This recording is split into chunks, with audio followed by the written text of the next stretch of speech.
उत्तर प्रदेश में निकाय चुनाव को लेकर के संशय पर से पर्दा उठ गया है। सुप्रीम कोर्ट के फैसले के बाद में अब सरकार तैयारी कर रही है आरक्षण को लेकर के। क्या कुछ होना है और कब तक ये प्रक्रिया होगी, इस पर बात करने के लिए हमारे साथ में उत्तर प्रदेश सरकार के नगर विकास और ऊर्जा मंत्री ए.के. शर्मा जी हैं। सर, ये बताइए, जिस तरीके से सुप्रीम कोर्ट ने कल ये बात कही, आप लोग तैयारी पहले से कर रहे थे, आरक्षण को लेकर के पूरी बात फंसी हुई थी, अब इसमें किस प्रक्रिया के तहत काम किया जा रहा है? सबसे पहले मैं माननीय सर्वोच्च न्यायालय को धन्यवाद करता हूं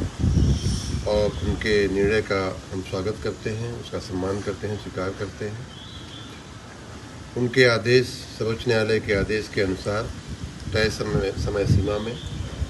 हम निकाय चुनाव कराएंगे और ओबीसी सहित सभी ऐसे वर्गों को आरक्षण देते हुए, जिनकी संविधान में आरक्षण देने की व्यवस्था है, उन सबको आरक्षण की व्यवस्था करते हुए हम चुनाव संपन्न कराने की प्रक्रिया में अपना पूरा सहयोग चुनाव आयोग को देंगे। लेकिन आपने जो कहा कि आरक्षण की व्यवस्था की जाएगी, तो मैं ये बता दूं कि आरक्षण की व्यवस्था हमने जो 5 दिसंबर को जो ड्राफ्ट नोटिफिकेशन जारी किया था, उसमें आप सब लोग मीडिया के सामने किया गया था, उसमें भी नगर निगम में, नगर पालिका परिषद में, नगर पंचायत में और इन सभी संस्थाओं के सभी वार्डों में भी जो कानून हमें कहता है 27% ओबीसी का रिजर्वेशन, वो लगभग 27% रिजर्वेशन, हर कहीं पॉइंट समथिंग इधर उधर,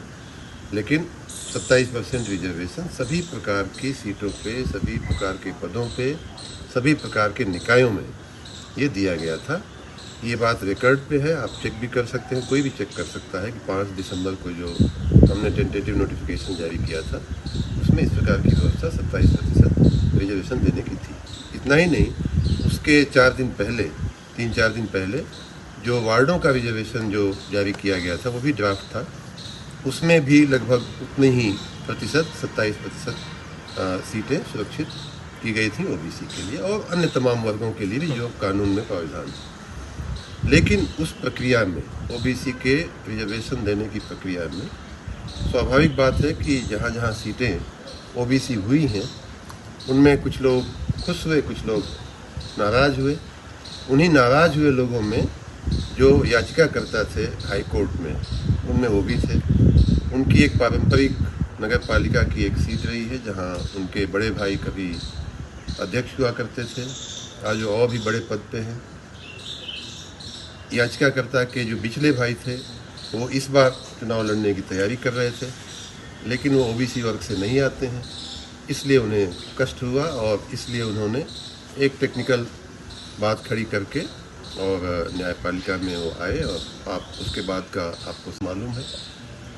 माननीय हाई कोर्ट का आदेश आया, उसके अनुपालन में तुरंत ही हम लोगों ने आयोग बना दिया, बैकवर्ड क्लास कमीशन बना दिया, क्योंकि हमारी मंशा में कहीं कोई कमी नहीं थी, कोई खोट नहीं थी। हम जो 20 साल से चली आ रही व्यवस्था थी रैपिड सर्वे की, उसके तहत हमने रिजर्वेशन किया था, जो पहले हो रहा था। कोर्ट ने कहा कि कमीशन बना करके देख लीजिए, हमने कमीशन बना दिया। बात जब सुप्रीम कोर्ट में गई, माननीय सुप्रीम कोर्ट ने जो आदेश दिया है, उसका पूरी तरह से पालन किया जाएगा और पूरी निष्ठा और पूरी ईमानदारी के साथ हम सभी वर्गों के विकास के लिए प्रतिबद्ध हैं। ये माननीय नरेंद्र मोदी जी का नेतृत्व है, माननीय योगी जी का नेतृत्व है, जहां सबका साथ सबका विकास ही हमारा मूल मंत्र है। इसलिए सभी वर्गों को आरक्षण देते हुए माननीय सुप्रीम कोर्ट ने जो समय सीमा तय की है, उसके अंदर हम चुनाव करेंगे। सर, सुप्रीम कोर्ट ने कहा है कि ट्रिपल टेस्ट फार्मूले के आधार पर किया जाएगा। लोग की समझ के लिए अगर समझ पाए, ट्रिपल टेस्ट फार्मूले के तहत कैसे सुनिश्चित होगा, क्योंकि अलग अलग जो चीज़ें बदली हैं, उसमें किस तरीके से आयोग वो आप पढ़ लेंगे तो अच्छा रहेगा, लेकिन उसकी मूल भावना है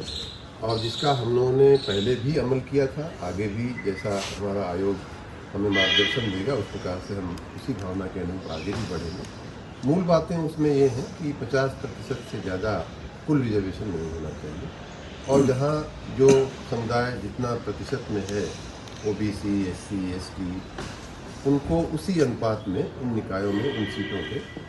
रिजर्वेशन दिया गया। इस दोनों बातों का हमने अनुपालन किया था अपने जो पहले के नोटिफिकेशन हमने जारी किए थे, अब आगे जैसा आदेश हुआ है न्यायपालिका का और जैसा हमारा आयोग हमें मार्गदर्शन देगा उस दिशा में सर काम कब तक उम्मीद की जा सकती है, चुनाव कब तक हो सकते हैं, क्योंकि अभी तो प्रक्रिया चल रही है। मार्च तक माननीय सुप्रीम कोर्ट ने कहा है कि तब तक आयोग की रिपोर्ट आ जाए और उसके बाद चुनाव की प्रक्रिया शुरू